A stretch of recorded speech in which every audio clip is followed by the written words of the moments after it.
Hello বন্ধুরা, আসসালামু আলাইকুম। আশা করি সকলেই ভালো আছেন।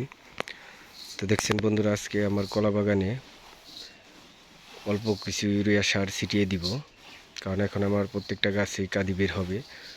ওই যে দেখছেন, নতুন কাঁদি বের হয়ে গেছে কয়েকটা গাছে।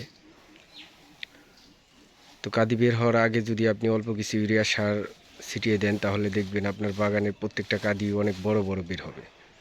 তো অবশ্যই আপনারা যখন কাঁদি বের হওয়ার সময় আসবে, দু একটাই কাঁদি বের হবে। ওই যে দেখেন, আমার দু একটা গাছে কাঁদি বের হয়েছে। তো এই সময় আমি পুরা জমিতে যেভাবে ইউরিয়া সার ছিটিয়ে দিতেছি।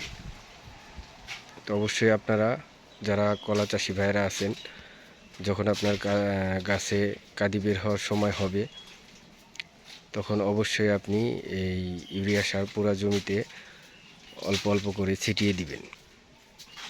তাহলে দেখবেন আপনার প্রত্যেকটা গাছ অনেক সুন্দরভাবে বড় বড় এক একটা কাঁদি দিবে, আপনার মন ভরে যাবে। সকলে ভালো থাকবেন, সুস্থ থাকবেন। আসসালামু আলাইকুম ওয়া রাহমাতুল্লাহি ওয়া বারাকাতুহু।